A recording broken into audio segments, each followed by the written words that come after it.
جو یہاں پہ ہوا ہے کہ جو لوگ آزاد امیدوار 70-80 ہزار کی لیڈ سے جیت رہے تھے، ہم نے ان کو ہروایا ہے اور ان کے اوپر جعلی مورے لگا کے سب کو ہروایا. کمشنر صاحب جب جعلی مورے لگ رہی تھی اس وقت آپ نے کسی سے کہا کہ یہ سب کچھ ہو رہا ہے، غلط ہو رہا ہے، اس کو روکا جائے؟ دیکھیں میں یہ ساری اس غلط کاری کی ذمہ داری اپنے اوپر لے رہا ہوں اور ساتھ آپ کو بتا رہا ہوں کہ جو چیف الیکشن کمشنر ہے، جو چیف جسٹس ہے، وہ بھی اس کام میں پورے شریک ہیں. تو کس کے کہنے آخر پہ میں نے جو اس ملک کے پیٹ میں چھرا گھونپا ہے مجھے وہ سونے نہیں دیتا. کمشنر صاحب یہ بات کرنے دو، جو میں نے ظلم کیا ہے مجھے اس کی سزا ملنی چاہیے اور باقی بھی اس ظلم میں جو لوگ شامل ہیں ان کو بھی سزا. آپ نے ویڈیو کلپ دیکھا، ان میں وہ صاف لفظوں میں یہ کہہ رہے ہیں کہ میں اپنے آپ کو پھانسی دینے جا رہا تھا، مجھے ایک چوراہے کے چوک پہ پھانسی دو، میں نے جو گناہ کیا ہے اس کی سزا مجھے ملنی چاہیے. میں نے پاکستان کی پیٹھ پہ چھرا گھونپا ہے.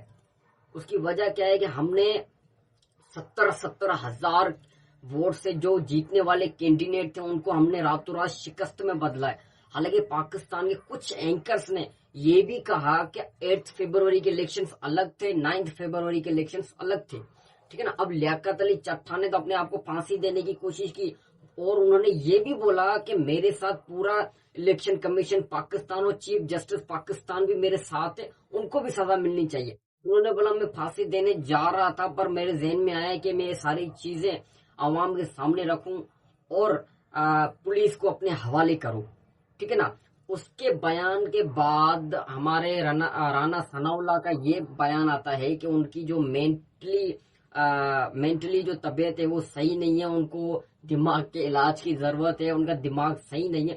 ٹھیک ہے. اب اس کے بعد تم ٹویسٹ دیکھو، 2-3 دن بعد لیاقت علی چٹھا راولپنڈی کمشنر وہ یہ کہتے ہیں کہ میں نے کسی پارٹی کے دباؤ میں یہ سب کچھ کہا، یہ ایسا کچھ بھی نہیں ہوا ہے، سب نے اپنے اپنے طریقے سے جو ہے وہ الیکشن جیتی ہے، میں نے جو بھی کہا میں اپنے الفاظ واپسی لیتا ہوں. ٹویسٹ دیکھو 2-3 دن بعد اور لیاقت علی چٹھا نے کہا کہ میں نے کسی پارٹی کے دباؤ میں یہ کہا ہے اور میں نے جو بھی کہا وہ میں اپنے الفاظ واپسی لیتا ہوں. میں نے بولا یار بڑی بات ہے، 4 دن پہلے ایک بات ہو رہی ہے، پھر 2 دن بعد ایک. رانا ثناء اللہ تو یہ کہہ رہے تھے بھائی ان کا تو مائنڈ مینٹلی ہیلتھ صحیح نہیں ہے اور آج جو ہے یہ کہہ رہے ہیں کہ بھائی میں اپنے الفاظ واپسی لے رہا ہوں. یہ سمجھ میں نہیں آئی کہانی. چاہیے وہ واحد پارٹی ہے جس نے پاکستان کے سارے صوبوں سے سیٹیں لی ہیں، صرف پی ٹی آئی واحد پارٹی ہے. اور سب سے زیادہ مقابلہ تو پنجاب میں ہوا تھا جو نون لیگ کا گڑھ ہے، وہاں سے بھی پی ٹی آئی نے سیٹیں سب سے 1 سیٹ سے وہ آگے تھی پی ٹی آئی. صرف سندھ میں یہ ہے کہ پی پی نے وارڈ واش کیا. ٹھیک ہے نا. پر یہاں سے بھی پی ٹی آئی نے کچھ سیٹیں جیتی اور کے پی کے میں جو ہے وہ پی ٹی آئی نے ہی وارڈ واش کیا کیونکہ سب سے زیادہ پی ٹی آئی نے ہی سیٹس جیتی. ٹھیک ہے نا. بلوچستان میں یہ ہے کہ پی ٹی آئی نے کم سیٹیں جیتی ورنہ سارے صوبوں سے پی ٹی آئی نے سب سے زیادہ جو ہے وہ سیٹیں جیتی تھی. پر 22 دن گزرنے کے بعد بھی پاکستان کا کوئی پرائم منسٹر نہیں بن سکا. کیوں نہیں بن سکا کہ 22 دن گزر گئے ہیں، الیکشنز کو ہوئے 8 فروری کو الیکشن ہوئے اور سمجھو کہ پورا آدھا مہینہ گزر گیا پر ابھی تک پرائم منسٹر کوئی نہیں بنا. کیوں کہ کسی بھی جماعت کے پاس پورے سیٹس آف نیشنل اسمبلی نہیں ہے. جو نیشنل اسمبلی کی سیٹس ہیں بھائی 180 سیٹس چاہیے آپ کو، وہ نہیں ہے کسی بھی پارٹی کے پاس. تو نہ نون لیگ کے پاس تھی، نہ پی پی کے پاس تھی، نہ پی ٹی آئی کے پاس تھی. تو پی پی اور نون لیگ نے سوچا کہ بھائی ہم دونوں مل جاتے ہیں، اس سے پہلے کہ پی ٹی آئی اپنی حکومت بنائے اس سے پہلے ہم مل کر حکومت بنا لیتے ہیں. تو جو شہباز شریف صاحب ہیں انہوں نے فارمولا جو طے کیا وہ پاور شیئرنگ فارمولا تھا. پاور شیئرنگ فارمولا شہباز شریف نے رکھا بلال بھٹو زرداری کے سامنے کہ بھائی پہلے 3 سال کی گورنمنٹ ہم کریں گے اور اینڈ کے 2 سال کی گورنمنٹ جو ہے وہ آپ کرو گے. تو بھائی بلال بھٹو زرداری نے بولا بھائی ایسا کچھ بھی نہیں ہوگا، ہم اس فارمولے کو نہیں مانیں گے. پھر ان کے بعد کچھ ٹائم گزرنے کے بعد انہوں نے پھر اس فارمولے میں تھوڑا ٹویسٹ لایا. انہوں نے بولا چلو بھائی مل کر حکومت کریں گے.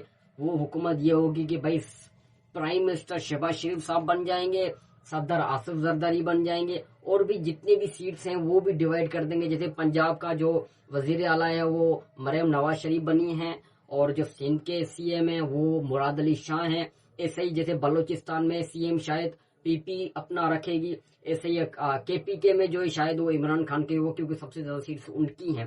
تو تو اس طریقے سے انہوں نے اپنی سیٹس کا رتو بدل کیا اور اپنی حکومت کو آگے بڑھایا پاکستان کو۔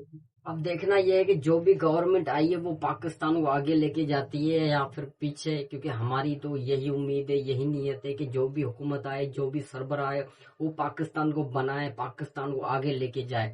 ہماری کسی سے کوئی دشمنی نہیں ہے، نہ ہی کسی سے کوئی وہ ہے، جو بھی آتا ہے وہ پاکستان کو اور پاکستانی عوام کو صحیح ٹریک پہ لائے، وہ کوئی بھی ہو۔ ہماری تو امید ہے کہ یہ ویڈیو آپ کو پسند آئی ہوگی اور آپ کی نالج میں ویلیو ایڈ کی ہوگی۔ اس کے ساتھ مجھے دیجیے اجازت، جب تک کے لیے اللہ حافظ۔